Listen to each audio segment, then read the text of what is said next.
बिहार के अंदर सियासी माहौल बीच बीच में उथल पुथल होता आ रहा है, लेकिन पिछले दिनों से काफ़ी ज़्यादा सुर्खियां गर्म इसलिए है क्योंकि बिहार के अंदर जो है आरजेडी सबसे बड़ी पार्टी बन गई है और एएमआईएम के 4 विधायक जो पहले एमआईएम के अंदर शामिल हुआ करता था अब जो है आरजेडी के अंदर शामिल हो गए हैं और आरजेडी सबसे बड़ी पार्टी बन गई है बिहार की। लेकिन अख्तरुल ईमान जो एएमआईएम के प्रदेश अध्यक्ष है वो किस तरीके से मदद करने जा रहे हैं और किस तरीके से करेंगे और किस तरीके से तेजस्वी की सरकार बन रही है बिहार के अंदर, आइए इन सब चीज़ों को समझने की कोशिश करते हैं और आपको भी समझ में आ जाएगा कि वहाँ पर स्टेटस क्या है, वहाँ पर किस तरीके का जो है माहौल है और किस तरीके से सरकार बन रही है। सबसे एक नज़र दौड़ाते हैं दोस्तों बिहार के अंदर टोटल सीट के बारे में। टोटल सीट की अगर बात की जाए तो 243 है बिहार के अंदर और किसी को भी अगर सरकार बनाने हैं तो यहाँ से यानी इसके आधे से ज़्यादा आपको लाने होंगे, यानी कुल मिलाकर अगर किसी को सरकार बनाने हैं तो आपको 122 सीट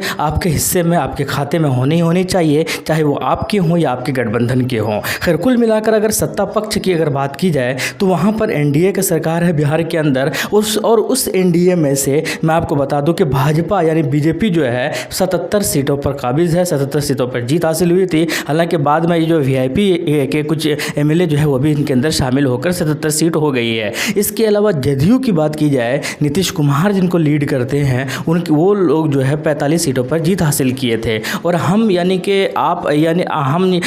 जो वहाँ के मांझी जी है उनके जो है जीतन राम मांझी उनके 4 सीटें हैं। तो कुल मिलाकर 126 सीट अभी फ़िलहाल सत्ता पक्ष में है, एनडीए के पास है। और 126 की अगर बात की जाए तो यानी कि बहुमत से जो है वो 5 सीट है, यानी कि 4 सीट ज़्यादा है। 122 में सरकार बन रही है और 4 सीट ज़्यादा है। तो कुल मिलाकर ये है वहाँ पर फ़िलहाल एनडीए का स्टेटस। इसके अलावा महागठबंधन यानी विपक्ष की अगर बात की जाए तो महागठबंधन के पास इस वक्त 115 टोटल सीट है, जिसमें से आरजेडी के 80 सीट जो कि 4 विधायक एमआईएम से इन्होंने लिया तो 80 सीट हो गए, सबसे ज़्यादा बड़ी पार्टी यही बन गई है। इसके अलावा कांग्रेस के 19 और लेफ्ट के 16। तो इस तरीके से सबको अगर मिला देते हैं तो महागठबंधन के पास फ़िलहाल 115 सीट है। सरकार तो नहीं बनेगी, इससे ये बातें आपको समझ में आ रही होंगी। सरकार कितने पर बनेगी तो 122 सीट पर बनेगी। तो 122 सीट को पुराने के लिए इसको 7 सीटें चाहिए,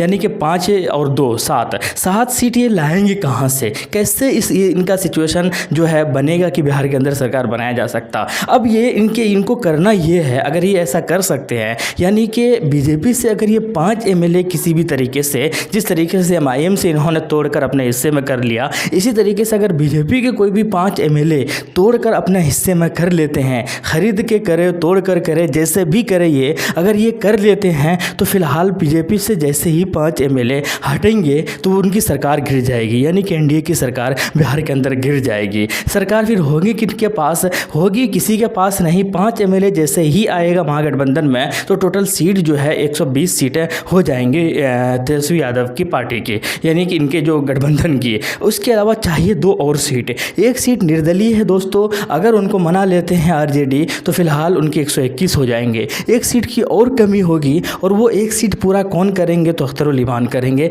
एमआईएम पार्टी के जो एमएलए है अख्तरुल ईमान वो करेंगे। अब वो करेंगे या नहीं करेंगे इसके बारे में आपको बता दूं कि 100% करेंगे, क्योंकि उनका पहले भी ये कहना था कि जैसे उनके पास जब 5 एमएलए थे एमआईएम के बिहार के अंदर तो उनका उस वक्त कहना था कि हम कभी भी आरजेडी में शामिल तो नहीं होंगे, कभी भी हम लोग कांग्रेस में शामिल तो नहीं होंगे। ये जो है अख्तरुल ईमान साहब की बातें हैं कि उन्होंने कहा था कि हाँ अगर सरकार बनने की अगर बात होगी या बिगड़ने की अगर बात होगी तो हम उस वक्त के हालात को देखकर ज़रूर समर्थन दे देंगे। तो इससे ये बात तो क्लियर, अभी फ़िलहाल 5 तो नहीं है, अकेले खुद है वो अख्तरुल ईमान से एमआईएम के, तो इससे ये बात तो क्लियर है कि वो खुद जो है उनको समर्थन दे देंगे अगर उनको 1 सीट की ज़रूरत पड़ी, यानी महागठबंधन को अगर 1 सीट की ज़रूरत पड़ी और अगर उन्होंने इनको अप्रोच किया तो कुल मिलाकर अगर ऐसा होता है तब जाकर इनको 122 सीटें पूरी होंगी महागठबंधन की और उसके बाद इनकी सरकार बन जाएगी। अगर ऐसा होता है, सरकार बन जाती है, फिर भी इनके ऊपर जो है पूरा कहीं ना कहीं डगमगाते नजर आएंगे कि पता नहीं कौन से एमएलए कब बीजेपी तोड़कर उनको अपनी तरफ कर ले। तो रास्ता आसान तो नहीं दिख रहा है, लेकिन पॉलिटिक्स में, सियासत में कुछ भी पॉसिबल है, कुछ भी मुमकिन है। तो इस तरीके से जो चीज़ें हैं तो बेहतर नज़र आ सकती है तेजस्वी यादव के लिए। तो कुल मिलाकर यही स्टेटस है, यही सिचुएशन है और यही समीकरण बन रहे हैं बिहार के अंदर। और अगर ये 5 एमएलए को नहीं तोड़ पाते हैं तेजस्वी सरकार या तेजस्वी यादव बिहार के अंदर बीजेपी के या किसी दूसरे पार्टी के, जदयू हो या कोई दूसरे, या जीतन राम मांझी की ही 4 सीटें अपनी तरफ नहीं कर पाते हैं, तो इनकी बहुत बड़ी नाकामी होगी। क्योंकि अगर ये सिचुएशन, ये ठीक समीकरण अगर बीजेपी के पास होता या एनडीए के पास होता तो वो कब का सरकार बना चुके होते बिहार के अंदर। तो खैर कुल मिलाकर देखना ये होगा कि जिस तरीके से 4 एमएलए एमआईएम के जो आरजेडी के अंदर शामिल हो गए हैं, क्या उसी तरीके से बीजेपी के भी 4-5 एमएलए आरजेडी के अंदर शामिल होकर सरकार बनाई जा सकती है सर तेजस्वी की, या बिल्कुल ऐसा पॉसिबल नहीं होगा। ये तो आने वाले वक्त में ही पता चलेगा।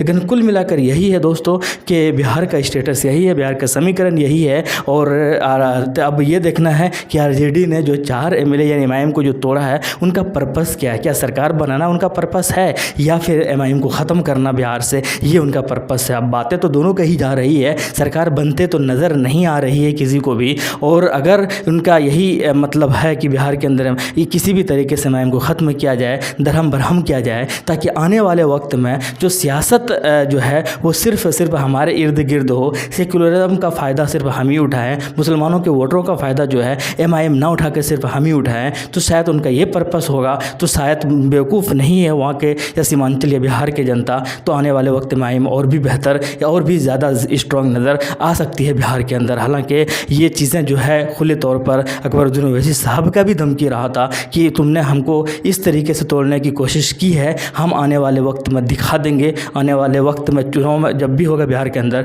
दिखा देंगे कि पॉलिटिक्स कैसे करते हैं। तो खैर कुल मिलाकर ये चीज़ें हैं दोस्तों। आपका क्या कहना है कमेंट सेक्शन में बताइएगा। क्या सच में सरकार बना पाएगी तेजस्वी यादव बिहार के अंदर, या फिर इनका सिर्फ एमआईएम को तोड़ना पर्पस था और उन्होंने वो तोड़ दिया, उसमें वो कामयाबी हासिल हो गए, अब उनको कोई ज़्यादा लेना देना है नहीं सरकार से। आप कमेंट सेक्शन में ज़रूर बताइएगा। मिलते हैं नेक्स्ट वीडियो में। थैंक यू, जय हिंद, लव यू।